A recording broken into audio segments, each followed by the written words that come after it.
রাধে রাধে ভক্তবৃন্দগণ, আপনি কি জানেন অনেকে সারা জীবন একাদশীর উপবাস রাখেন, কিন্তু একটি ছোট ভুলের কারণে সেই উপবাসের পূর্ণ ফল তারা পান না।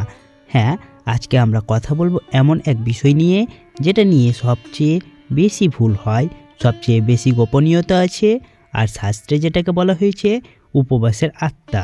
আমি কথা বলছি বিজয়া একাদশীর পারণ নিয়ে। শাস্ত্রে স্পষ্ট বলা হয়েছে যদি সঠিকভাবে পারণ না করা হয় তাহলে সারাদিনের উপবাস, জপ, পূজা সবই অপূর্ণ থেকে যায়।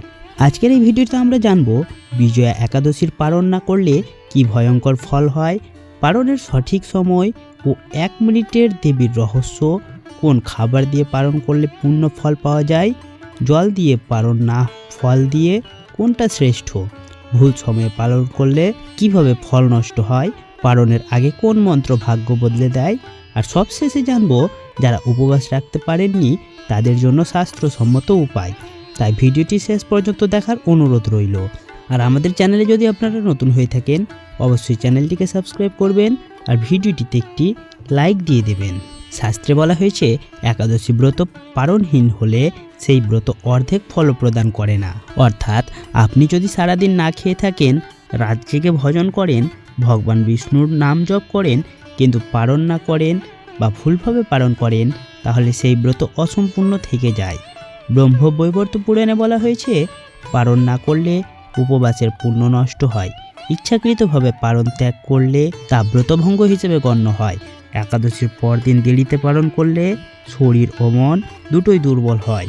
অনেকে বলেন আমি তো উপবাস করেছি, পালন না করলেও কি হবে, কিন্তু শাস্ত্র বলে উপবাস শুধু না খাওয়া নয়, উপবাসের মানে নিয়ম মেনে শুরু এবং শেষ করা, আর সেই শেষটাই হলো পারণ।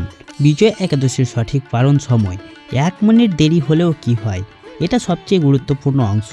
বিজয়া একাদশীর পারণ সাধারণত দ্বাদশী তিথিতে, কিন্তু এখানে একটি ভয়ঙ্কর ভুল আছে। সবচেয়ে বড় ভুল, অনেকে ভাবেন সূর্য উঠলেই পালন করা হয়, কিন্তু শাস্ত্র বলে দ্বাদশী তিথি শুরু না হলে পারণ নিষিদ্ধ, আবার দ্বাদশী তিথি শেষ হয়ে গেলে পারণ দোষযুক্ত। হরিভক্তি বিলাস গ্রন্থে বলা হয়েছে নির্দিষ্ট পালন সময়ের আগে পালন করলে ব্রতভঙ্গ হয়, নির্দিষ্ট সময়ের পরে পালন করলে পাপযুক্ত ফল হয়। চলুন এবার আমরা পালনের সঠিক সময় জেনে নেব। পালনের সঠিক সময় হলো একাদশীর উপবাস যবে করবেন তারপর দিন সকাল 6টা থেকে সকাল 10টার মধ্যে। একাদশীর উপবাস কবে করতে হবে সেটা যদি আপনারা না জেনে থাকেন তাহলে আমাদের চ্যানেলের দেওয়া ভিডিওটি দেখতে পারেন। এবার চলুন আমরা জানবো বিজয়া একাদশীতে কোন খাবার দিয়ে পালন করবেন। এখানে প্রায় 90% মানুষ ভুল করে বসেন। শাস্ত্রসম্মত পালন খাবার, শাস্ত্রে বলা হয়েছে পারণ হালকা, সাত্বিক ও সহজপাচ্য হওয়া চাই। তাই জল, তুলসী জল, ফল, দুধ, পায়েস, সাবু, সেদ্ধ আলু এগুলো খেতে পারেন। আর যে খাবারগুলো দিয়ে পালন করবেন না সেগুলো হলো চালের ভাত, ডাল, পেঁয়াজ রসুন, মাছ মাংস, তেলে ভাজা ভারী খাবার। এগুলো দিয়ে পালন করলে উপবাসের পুণ্য নষ্ট হয়ে যায়। এবার চলুন জানবো জল দিয়ে পালন না ফল দিয়ে পালন কোনটা শ্রেষ্ঠ। শাস্ত্রে বলা হয়েছে জল দিয়ে পালন সর্বোত্তম, বিশেষ করে যারা সম্পূর্ণ নির্জলা উপবাস করেছেন, যারা বৃদ্ধ বা অসুস্থ। কিন্তু ফল দিয়ে পালন কাদের জন্য? যারা গৃহস্থ, কর্মজীবী, শারীরিক দুর্বলতা থাকলে। কিন্তু মনে রাখবেন প্রথম গ্রাসটা যদি জল হয় তাহলে ফল আরও বৃদ্ধি পায়। ভুল সময়ে পালন করলে কি হয়, এটা ভয়ঙ্কর কিন্তু সত্য। ভুল পালনের ফলে উপবাসের পুণ্য নষ্ট হয়, মানসিক অস্থিরতা, কাজে বাধা, ভগবান বিষ্ণুর কৃপা থেকে বঞ্চিত। পদ্মপুরাণে বলা হয়েছে অকাল পালন, কালাতিক্রম পালন উভয়ই ব্রতনাশক। পালনের আগে এই একটি মন্ত্র বললে কি হয়? পালনের আগে যদি আপনি মাত্র একবার এই মন্ত্র বলেন ওং নমো ভগবতে বাসুদেবায়, তাহলে ব্রত সম্পূর্ণ হয়, ভুলের ক্ষমা হয়, বিষ্ণু কৃপা বৃদ্ধি পায়। শাস্ত্রে বলা হয়েছে মন্ত্রহীন পালন, ফলহীন কর্ম। এবার চলুন জানবো যারা উপবাস রাখতে পারেননি তারা কি করবেন।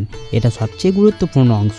অনেকে আছেন অসুস্থ, কর্মব্যস্ত, ওষুধ খান, উপবাস রাখতে পারেন না। শাস্ত্র বলে মন ও নিয়ম থাকলে উপবাস না রাখলেও ফল পাওয়া যায়। কি করবেন? একাদশীর দিন নিরামিষ খাবেন, বিষ্ণুর নাম জপ করবেন, দ্বাদশীতে শুদ্ধ পালন করবেন, এবং সামান্য দান করবেন, এতে উপবাসের সমান ফল পাওয়া যায়। পালন করার আগে ও পরে যে ভুলগুলো সবচেয়ে বেশি হয়, এখানে প্রায় 90% মানুষ অজান্তে ভুল করেন। পালনের আগে সাধারণ ভুল: বিছানা থেকে উঠেই খাবার খাওয়া, মুখ না ধুয়ে পালন, ঈশ্বর স্মরণ না করে পালন, তাড়াহুড়া করে খাবার গেলা। শাস্ত্রে বলা হয়েছে অশুদ্ধ চিত্তে পালন ব্রত ফল হরণ করে, অর্থাৎ শরীর শুদ্ধ হলেও মন যদি অশান্ত থাকে তাহলে পালন পূর্ণ হয় না। শাস্ত্রসম্মত সঠিক পালন পদ্ধতি: প্রথমত শুদ্ধতা। সকালে উঠে স্নান করে পরিষ্কার কাপড় পরে ঘরের উত্তর বা পূর্ব মুখ করে বসুন। তারপর চোখ বন্ধ করে বলবেন, হে ভগবান বিষ্ণু, অজ্ঞানতবশত যে ভুল হয়েছে তা ক্ষমা করুন।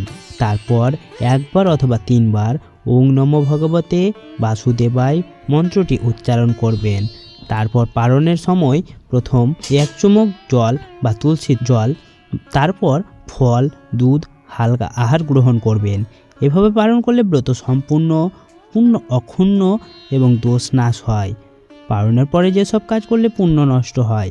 অনেকে পালন করে ভাবেন আজ সব শেষ, কিন্তু শাস্ত্র বলে পালনের পরেও কিছু নিয়ম আছে। পালনের পরে যেগুলো করবেন না: রাগ করবেন না, কাউকে অপমান, মিথ্যে কথা বলা, তামসিক আহার, অশালীন কথা, এইগুলো করবেন না। পদ্মপুরাণে বলা হয়েছে একাদশীর পর দ্বাদশী সংযমহীন হলে ব্রত ফল ক্ষয় প্রাপ্ত হয়। পালনের পরে পূর্ণ আহার কখন করবেন? এটাও একটা খুব বড় প্রশ্ন। পালনের পরে ভাত খাওয়া যাবে না। শাস্ত্রসম্মত নিয়ম: পালনের পর অন্তত 1 প্রহর মানে প্রায় 3 ঘন্টা হালকা থাকুন, তারপর সাত্ত্বিক পূর্ণ আহার খেতে পারেন।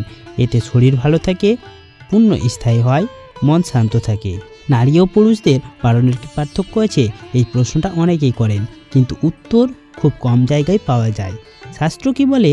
ব্রত ও পালনের মূল নিয়ম একই, কিন্তু সহনশীলতার ভিত্তিতে ছাড় আছে।